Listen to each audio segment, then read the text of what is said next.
Pourquoi est-ce que l'on dit oui même lorsque l'on voudrait dire non? Pourquoi certaines personnes semblent obtenir tout ce qu'elles veulent sans effort? Et surtout, comment éviter de tomber dans ces pièges? Aujourd'hui, on va parler du livre Influence et manipulation de Robert Cialdini. Un livre incontournable qui décrypte les mécanismes de persuasion. Alors installez-vous bien, on s'apprête à plonger dans les coulisses de l'influence afin en fait d'apprendre à ne plus se faire manipuler. Comment est-ce qu'on se fait manipuler? Dans son livre, Cialdini nous explique que la persuasion repose sur 6 principes fondamentaux. La réciprocité, la cohérence, la preuve sociale, la sympathie, l'autorité et enfin la rareté. Ces principes en fait déclenchent en nous un consentement automatique, une sorte de réaction, un mécanisme presque instinctif. Il est encore plus présent dans nos sociétés complexes car notre cerveau il n'a pas le temps de toujours tout analyser car il y a trop de choses à analyser en fait. Et donc pour pas perdre la tête, notre cerveau il met en place ces mécanismes afin en fait d'avoir des réactions automatiques et ne pas avoir à se concentrer sur tout. Ce genre de réaction automatique est aussi observable dans le réel animal. Et donc ces automatismes peuvent être manipulés pour servir les intérêts d'autrui. Alors voyons ensemble comment ces principes fonctionnent. Principe numéro 1, la réciprocité. La règle de réciprocité, c'est assez simple. Quand quelqu'un nous donne, on se sent obligé de lui rendre l'appareil. Ce principe est ancré dans notre cerveau depuis les débuts de l'humanité, où l'entraide était une question de survie. Mais aujourd'hui, il est surtout exploité au bénéfice de quelques-uns. Alors ce principe de réciprocité est très rentable pour certaines personnes, car il entraîne une réciprocité qui est plus importante. Cialdini prend l'exemple d'une association qui offrait une fleur bleue à des passants en affirmant que c'était un cadeau. Et après, il leur demandait de l'argent. Et comme les personnes venaient de recevoir un cadeau, elles se sentaient en fait obligées de rendre l'appareil.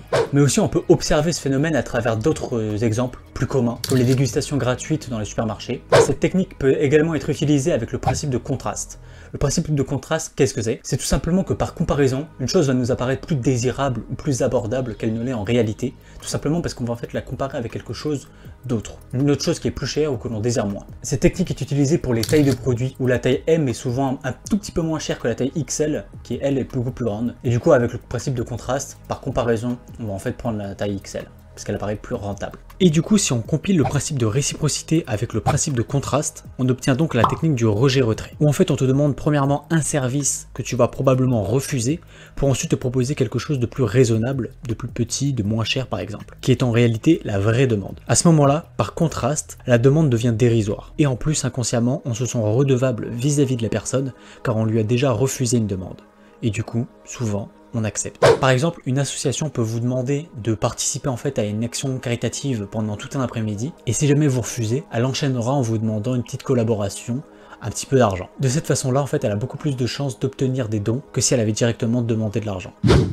Principe numéro 2, la cohérence.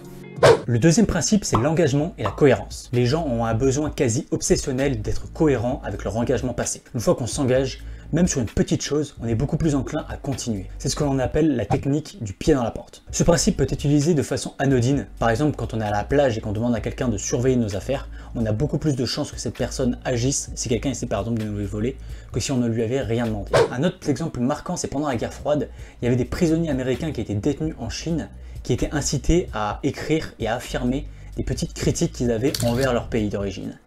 En fait, ça c'était fait dans le but de les convertir au communisme. Et en fait, toutes ces petites actions engageaient le principe de cohérence, qui en fait les engageait à de plus en plus remettre en question leur patrie et à les tourner vers le communisme, la Chine. Ça marche aussi dans la vente. On te propose une offre alléchante, tu t'engages, puis on te dit que l'offre n'est plus disponible ou bien qu'il y a des frais cachés importants. Mais comme tu as déjà pris la décision d'acheter ou que tu as simplement fait un certain nombre de démarches dans ce sens, tu vas finir par acheter quand même à un prix supérieur au prix prévu. Principe numéro 3, la preuve sociale.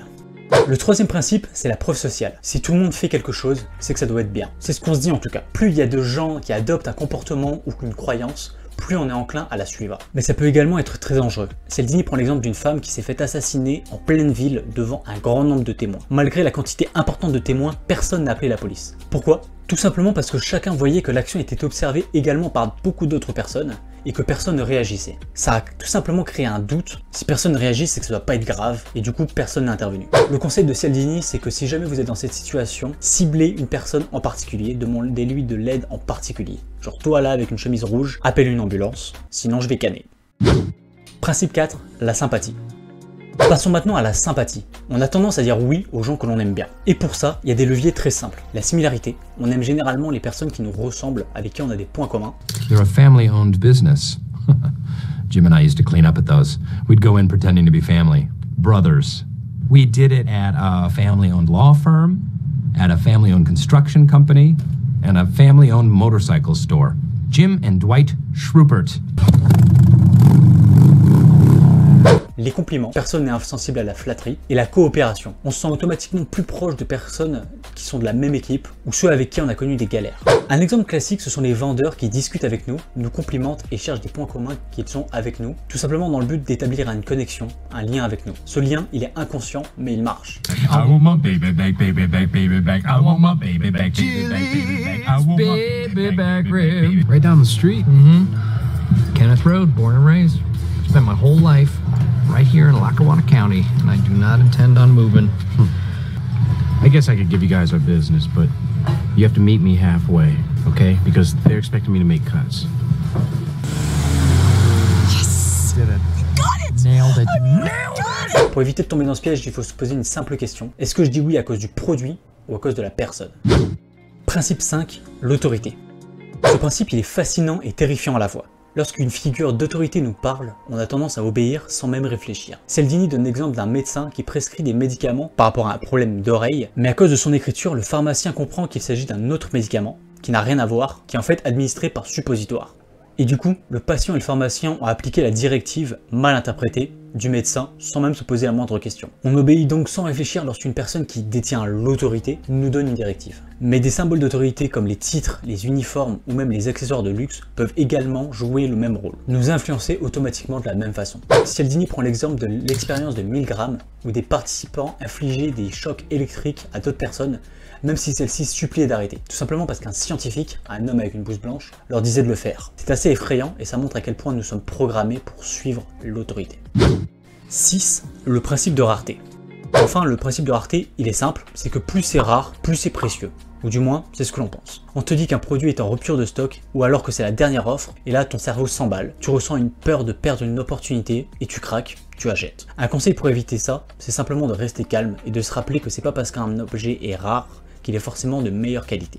En résumé, ces 6 principes, la réciprocité, la cohérence, la preuve sociale, la sympathie, l'autorité et enfin la rareté, sont en fait des leviers puissants qui peuvent être souvent utilisés à notre insu pour influencer nos décisions. Et la première étape pour réussir à arrêter de se faire manipuler, c'est de prendre connaissance de leur existence. Maintenant que vous les connaissez, vous pouvez les repérer et agir en conséquence. Le but, c'est pas de devenir parano, mais simplement de réfléchir avant de dire oui. Je vous remercie d'avoir regardé cette vidéo, j'espère qu'elle vous aura aidé à repérer en fait ces principes de manipulation. Et si jamais c'est le cas, n'hésitez pas à lâcher un commentaire ou même à vous abonner. Et on se voit dans une prochaine vidéo histoire de faire de belles choses.